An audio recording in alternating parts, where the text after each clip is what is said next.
Welcome to citizens pulse. నేను మీ రాజేష్. ప్రస్తుతం ఆంధ్రప్రదేశ్లో సిఐ నాగరాజు అరెస్ట్ తర్వాత అనేక ట్విస్టులు చోటు చేసుకుంటున్నాయి కృష్ణలంక కేసులు. సో ఈ నేపథ్యంలో కృష్ణలంక కేసులో ఇంకా కూడా సీసీ కెమెరాలకు సంబంధించినటువంటి ఫుటేజ్ 21, 22 తారీఖుల్లో కూడా మాయమైపోయింది, మాయం చేశారు పోలీసు అధికారులు అనే ఒక ఆరోపణలు వినిపిస్తూ ఉన్నాయి.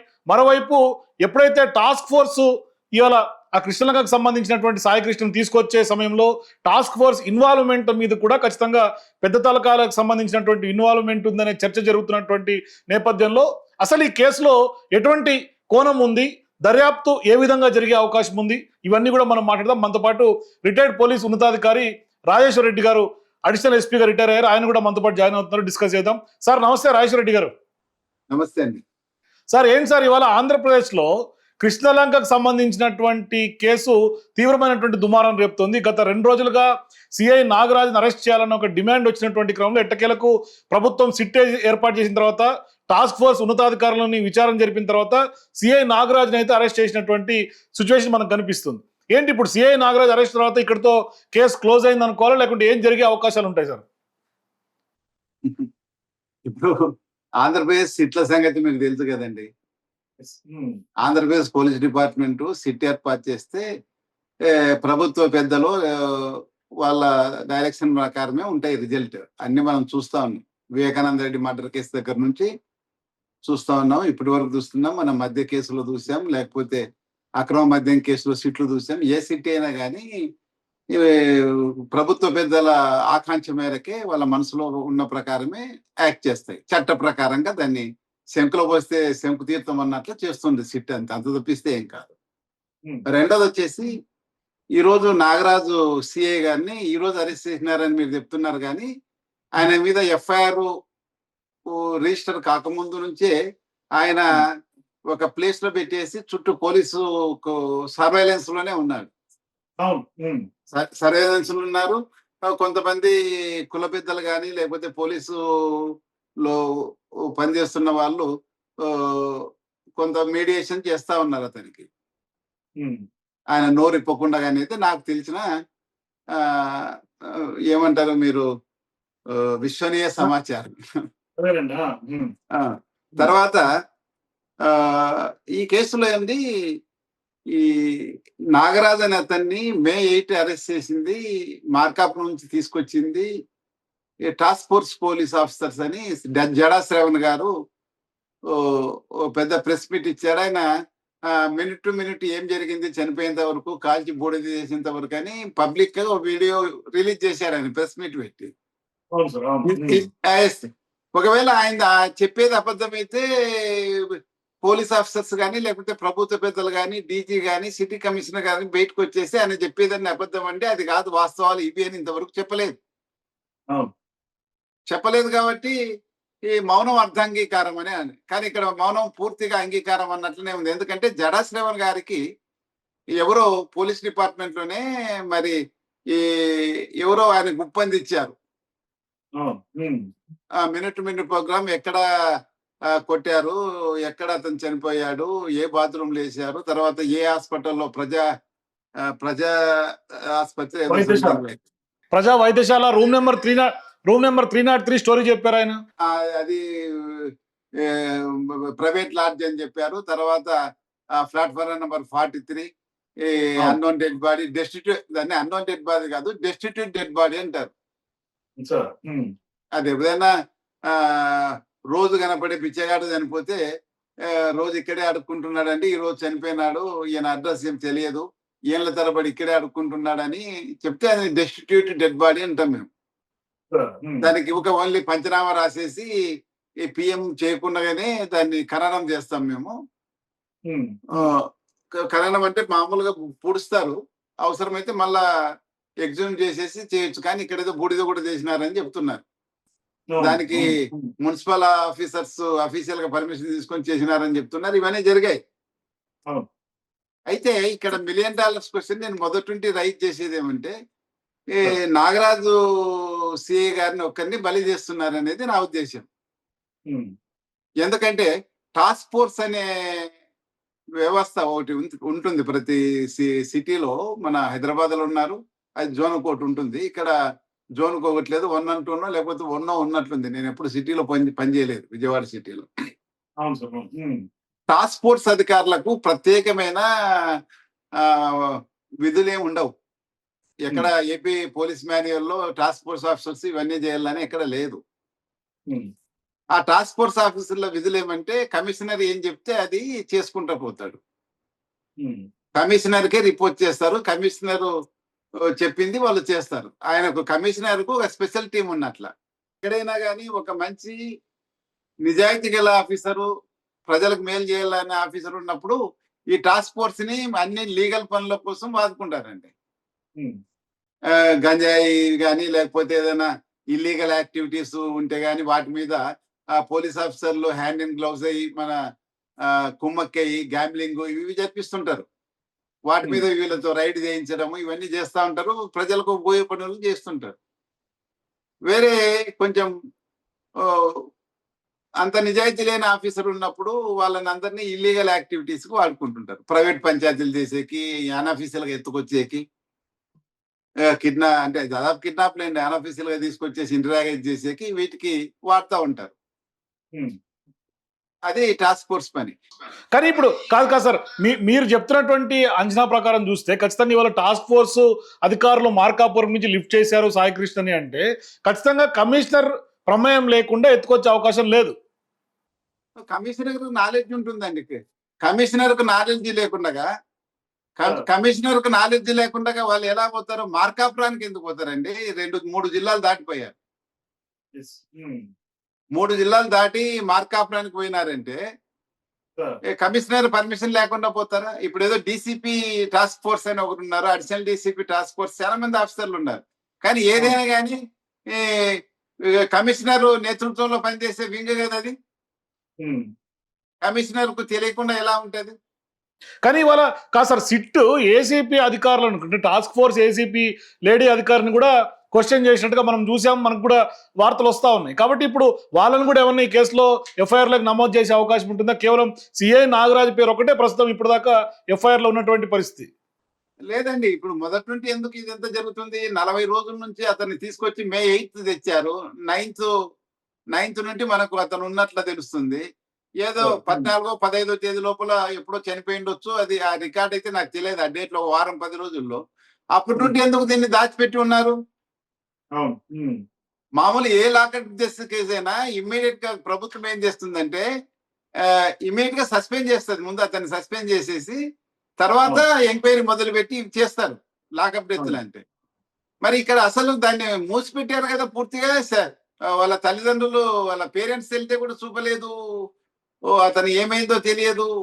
అసలు అది చూసాయిగా బయటకు వస్తుంటే కూడా ఆమె తల్లి మొత్తం ఆఫీసర్స్ అంతా కలిసింది. లాస్ట్ హేబియస్ కార్పస్ పిటిషన్ ఎంతవరకు కదిలకలేదు కదా.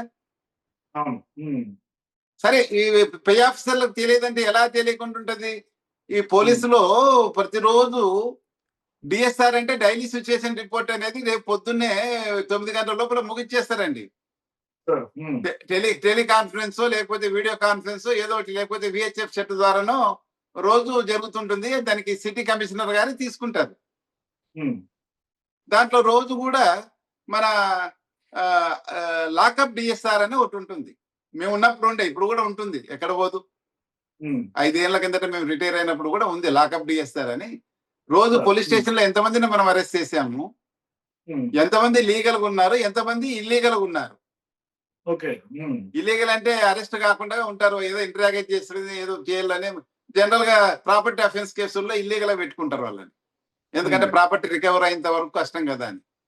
24 hours సరిపోదు కాబట్టి ఆ డిఎస్ఆర్ ప్రతి రోజు కూడా జిల్లాలో అయితే ఎస్పీకి వెళ్తుంది, సిటీలో అయితే సిటీ కమిషనర్కి వెళ్తుంది. వాళ్ళు ఎందుకు అన్అఫీషియల్ గా పెట్టారు? ఎన్ని రోజులైంది? తొందరగా దాన్ని మీరు అతన్ని రిమాండ్ చేయడమో ఏదో డిస్పోజ్ చేయండి ఆ కేసు త్వరగా అని ఓ సలహా ఇస్తారు.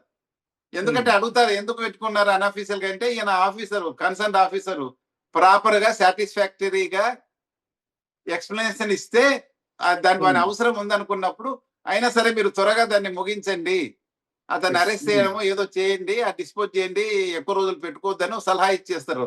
ప్రతిరోజు ఉంటుంది. నెక్స్ట్ డే అడుగుతాడు ఏం చేశారు అని. నేను అన్అఫీషియల్ గా పెట్టుకున్నారు కదా, ఏమైంది అయిందా లేదా అని. డైని క్వశ్చన్ చేస్తారు. ఇదే సాయి కృష్ణ విషయంలో కూడా డిఎస్ఆర్ పోయి ఉంటుందిగా. అసలు టాస్క్ ఫోర్స్ లో తెచ్చినప్పుడు ఇంకా ఆయనకి తెలియకుండా తెలియదు అనేది మాత్రం అబద్ధం అది. పైగా ఇంకోటి సార్, అంటే అనాథ మృతదేహంగా ఇవాళ క్రిమేషన్ చేశారన్న ఆరోపణలు వస్తున్నటువంటి నేపథ్యంలో దాంట్లో కూడా ఇతర అధికారులు, ఇతర పోలీసులు కూడా ఇన్వాల్వ్మెంట్ ఉందనే అంశాలు కూడా తెర మీదకి వస్తా ఉన్నాయి. అందరు ఉంటారండి దీంట్లో, అందరూ ఉంటారు. అంటే అంత పెద్ద పని చేసేటప్పుడు సిటీ కమిషనర్ పర్మిషన్ లేకుండా చేస్తారా? అంత ధైర్యం ఉంటుందా ఇన్స్పెక్టర్ కి? ఎందుకంటే సిటీ కమిషనర్ సిబ్బంది అయిన టాస్క్ ఫోర్స్ వాళ్ళు ఎవరి ఉత్తర్వు మీద అతను తీసుకొచ్చారో, వాళ్ళ వెనక మోటివ్, అసలు ఏ అవసరం కొద్ది తీసుకొచ్చారో అనేది కూడా $1,000,000 క్వశ్చన్ దీంట్లో. ఎందుకంటే అతను జగ్గైపేటలో ఒక మర్డర్ కేసులో ముద్దాయి, ఏదో తాగి ఓరు కోరు కొట్టుకొట్టి చనిపోయింటే అదో కేసు రిజిస్టర్ అయింది. అదే కాదు సార్, ఇప్పుడు NBW కింద తీసుకొస్తే అమ్మంటే కోర్టులో పెట్టాల్సినటువంటి అవసరం కదా, వీళ్ళు ఇల్లీగల్ గా పెట్టుకోవాల్సినటువంటి. నేను అదే చెప్పబోతున్నా. అతను ఒక మర్డర్ కేసులో ముద్దాయి అయితే అరెస్ట్ చేశారు, బెయిల్ మీద ఉన్నాడు. బెయిల్ నుంచి మార్కాపురంలో పోయి స్విగ్గీ బాయ్ ఏదో డెలివరీ బాయ్ గా ఉన్నాడు అనేది మనకు తెలుస్తా ఉంది. ఒకవేళ NBW ఉంటే అరెస్ట్ చేస్తే అతన్ని చట్ట ప్రకారం పోలీస్ స్టేషన్ కూడా తీసుకురావాల్సిన పని లేదు. నేరుగా ఎవరైతే వారెంట్ ఇష్యూ చేస్తారో ఆ కోర్టులో పోయి ప్రొడ్యూస్ చేయాలి. ఒకవేళ చీకటి పడి కోర్టు టైం 5 గంటలు దాటిపోయి కోర్టు లేదు, వర్కింగ్ కండిషన్ లేదంటే మళ్ళీ రేపు ఉదయం వరకు పోలీస్ స్టేషన్ లో పెడతారు. దాంట్లో జీడీ ఎంట్రీ పెట్టేస్తారు, సెంట్రీకి అప్పచెప్తారు. పలాని వారెంట్ ఎగ్జిక్యూట్ చేస్తే ఆ రికార్డ్ అంటే జీడీలో ఎంట్రీ పెట్టేసి, సెంట్రీ రిలీఫ్ బుక్ లో ఎంట్రీ పెట్టేసి ఆ రాత్రంతా అతని కాపలా ఉంటే పొద్దున మళ్ళీ కోర్టులో ప్రొడ్యూస్ చేస్తారు. మరి NBW ఉంటేనే పట్టుకొచ్చినామంటే మరి NBW అయినాక వారం వరకు ఎందుకు హింసించి చంపారు అతన్ని? తర్వాత డెడ్ బాడీ కూడా లేకుండా బూడిద చేసేసి ఎందుకు మాయం చేశారు అంటే ఏమో ఆ సమాధానం చెప్తారు. ఇంత పెద్ద తలకాయలన్నీ ఇన్వాల్వ్ అయినాయి కాబట్టే అది ఇంత హేబియస్ కార్పస్ పిటిషన్ వేసేంత వరకు మూసిపెట్టగలిగినారు. దానికి ఎక్కడ డిస్కషన్ లేకుండా చేయగలిగినారు. ఒకవేళ నాగరాజు పోలీస్ స్టేషన్ లో అతను అన్అఫీషియల్ గా పెట్టుకొని పే ఆఫీసర్లకు చెప్పుకోకుండా ఉంటే అది దాగదండి. వేరే కేసులో, ఈ కేసులో అఫ్ కోర్స్ టాస్క్ ఫోర్స్ పోలీసులు అరెస్ట్ చేశారు కాబట్టి సిపి గారికి తెలుసు.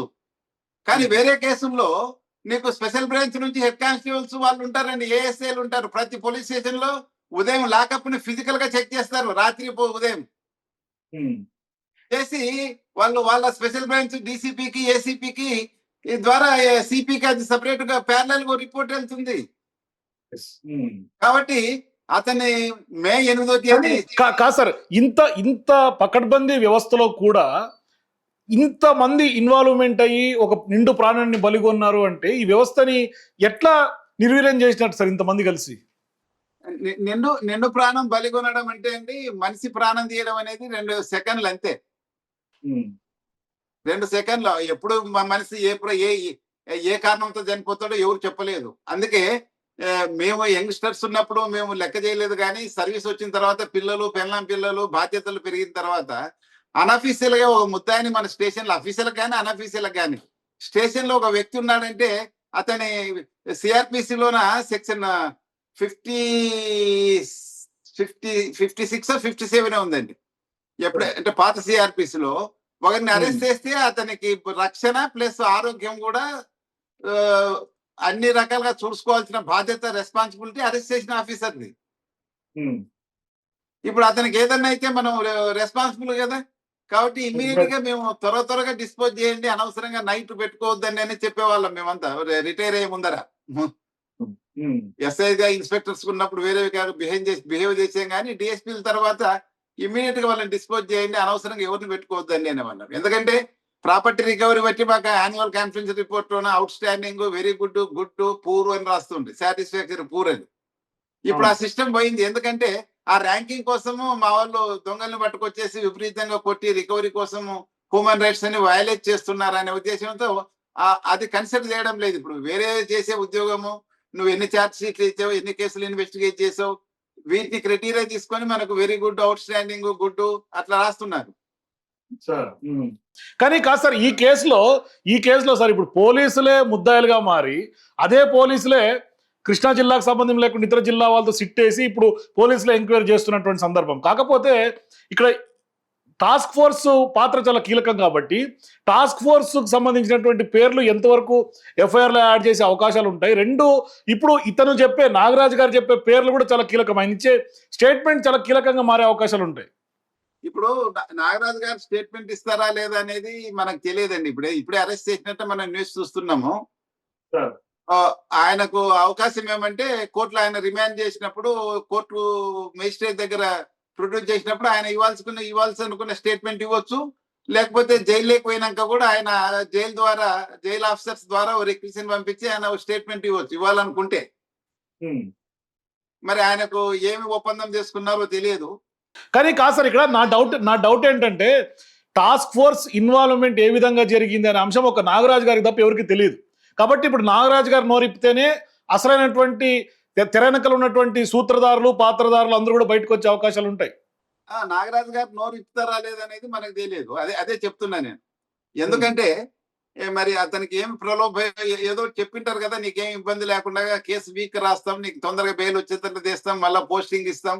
ఆయన డిమాండ్ కూడా అవేనే నాకు విశ్వనీయ సమాచారం. మీరు కానీ నాకు ఇబ్బంది కలిగించినట్లయితే మీ పేర్లన్నీ చెప్తాను, అసలు జరిగిన విషయం నేను చెప్తానని వాళ్ళని మధ్యన జరిగే కొంతమంది అసోసియేషన్ కానీ వాళ్ళతో చెప్పినట్లు నాకు విశ్వనీయ సమాచారము. అదే విధంగా సిటీ కమిషనర్ ని ఇతను టాస్క్ ఫోర్స్ వాళ్ళ సహాయం కావాలా, సాయి కృష్ణ మీద ఎన్పిడబ్ల్యూ ఉంది, అతను ఎగ్జిక్యూట్ చేసేకి నాకు టాస్క్ ఫోర్స్ సహాయం కావాలని సిటీ కమిషనర్ కి రిక్వెషన్ ఇచ్చినట్ల ఓల్డ్ డేట్ లో ఆయన్ని తయారు చేసి ఆయనకి సంతకం పెట్టమంటే అతను పెట్టను, నేను ఇది సంతకం పెడితే నేను ఒక్కడు ఇరుకపోతున్నాను, నేను ఇరుకపోయిన ఆ విధంగా నేను పెట్టానని చెప్పినట్లు కూడా నాకు కొంత సమాచారం ఉంది. But it is unconfirmed.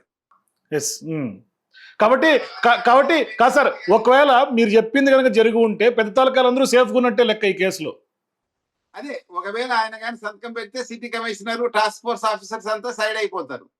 ఏమంటే ఆయన రిక్వెషన్ ఇచ్చాడు కాబట్టి మేము ఇచ్చాము, అందుకే పోయిన మార్కాపురం నుంచి తీసుకొచ్చాము, ఆయనకు అప్పచెప్పాము. ఆయన ఏం చేశాడు, కోర్టులో ప్రొడ్యూస్ చేయలేదు, ఆయన లాకప్ డెత్ చేశాడు, మాకింగ్ సంబంధం అని అందరు తప్పించుకోవచ్చు ఆయన కానీ ఆ రిక్వెషన్ లో సంతకం పెడితే. అది పరిస్థితి అండి. కాబట్టి దీన్ని మన స్టేట్ గవర్నమెంట్ లో ఏ పోలీస్ ఏ అధికారి ఈవెన్ డీజీ ఇన్వెస్టిగేట్ చేస్తే కూడా ప్రజలు ఎవరు నమ్మరండి దీన్ని. ఎందుకంటే పోలీసులే, ఆంధ్రప్రదేశ్ పోలీసులు అందరు ముద్దాయిలు.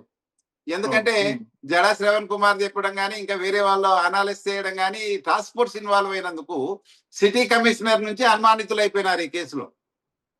ఎందుకంటే అతను బెయిల్ మీద ఉన్నాడు, అతను అసలు ఎందుకు తీసుకొచ్చారు అని టాస్క్ ఫోర్స్ కాదు సార్. ఇప్పుడు జరుగుతున్న పరిణామాలు చూసినా, లేకుంటే సాయి కృష్ణ కేసులో సాక్ష్యాధారాలు మాయం చేసి సీసీ ఫుటేజ్లు మాయం చేసి, లేదంటే ఇట్లా ప్రాణాలు తీస్తున్నటువంటి వ్యవహారం, తర్వాత ఇప్పుడు ఈ కేసు ఎంతవరకు న్యాయం జరుగుతుందో తెలియనటువంటి సిచ్యువేషన్స్, ఇవన్నీ చూసిన తర్వాత నిజంగా పోలీస్ వ్యవస్థ మీద ప్రజల్లో ఒక రకమైనటువంటి నమ్మకం సడలే సూచనలు లేవంటారా?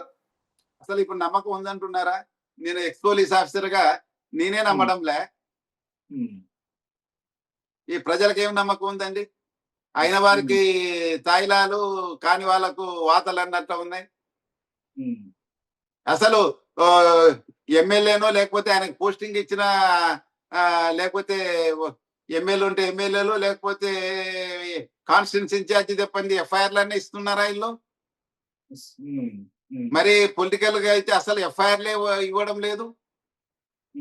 ఊళ్ళో 2 పార్టీలు గొడవ చేసుకొని పోతే ఎమ్మెల్యే చెప్పండి ఎఫ్ఐఆర్ ఇవ్వడం లేదు.